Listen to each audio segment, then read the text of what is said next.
4, 3, 2, 1.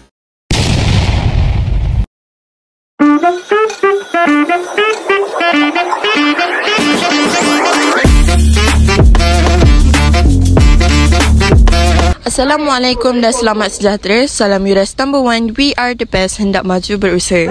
16 Mei merupakan hari yang amat istimewa di mana kita akan meraihkan guru-guru yang telah mendidik kita tanpa rasa diskriminasi untuk memastikan masa hadapan kita sebagai murid kekal cerah. Guru merupakan satu pekerjaan untuk mendidik murid supaya kekal intelek. Oleh itu, kita mestilah menghargai jasa guru kerana guru merupakan insan yang telah banyak berjasa kepada kita. Okey, pada pendapat saya, peran guru selain daripada mendidik, guru juga berperan untuk membentuk murid dari segi akhlak dan juga disiplin. Selain itu, peranan guru berperanan sama seperti ibu bapa di sekolah. Guru juga pakar dalam sesi kaunseling seperti pembimbing, motivasi dan nasihat. Guru perlulah menunjukkan contoh yang baik kepada anak murid. Guru juga bertanggungjawab melindungi murid di sekolah. Guru juga bertanggungjawab untuk mendidik anak-anak di sekolah. Guru juga bertindak sebagai ibu bapa kepada murid semasa di sekolah. Guru juga dapat menyediakan murid masuk ke alam pekerjaan. Akhir sekali, guru juga berperanan untuk membentuk kepribadian murid menjadi insan yang berjaya. Okey, peranan cikgu lah. Peranan cikgu ni dia banyak mengajar kita orang, bantu kita orang mana yang kita tak tahu. Macam banyak bagi nasihat, mana yang betul, mana yang tak betul, apa yang perlu kita buat, apa yang tak perlu. Lepas tu dia banyak guide kita orang lah. Guide kita orang dari segi belajar, macam-macam lagi benda yang kita kena buat. Lepas tu dia suruh kita orang ni lah, suruh kena buat lah benda tu. Dia suruh kita orang yakin kita boleh buat benda tu. Dia banyaklah didik kita orang. Okay, terima kasih cikgu. Selamat Hari Guru.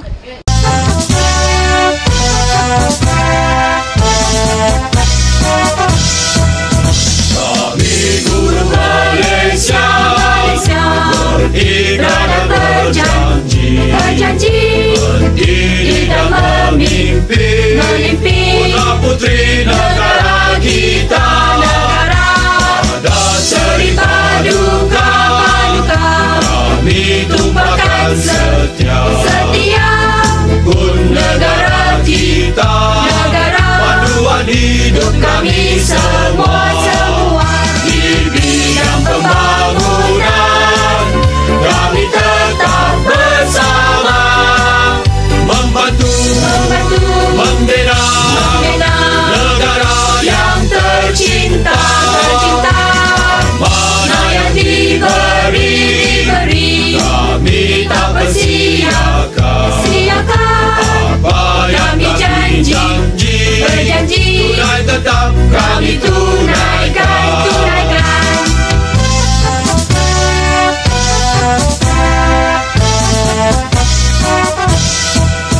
Di bidang pembangunan kami tetap bersama, membantu membina negara yang tercinta.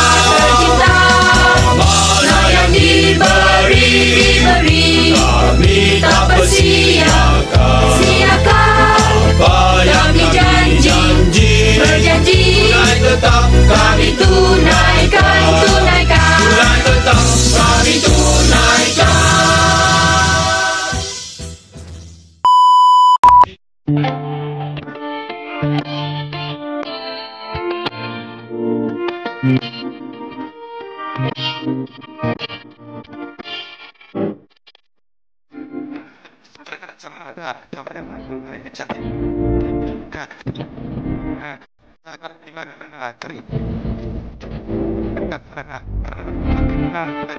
Terima kasih cikgu.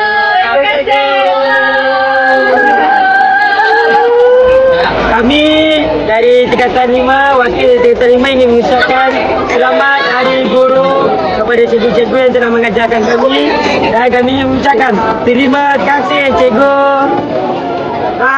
Terima kasih cikgu. Kami mewakili tingkatan 5 ingin mengucapkan Selamat Hari Guru. Terima kasih cikgu. Terima kasih cikgu. Bye. 谢谢老师。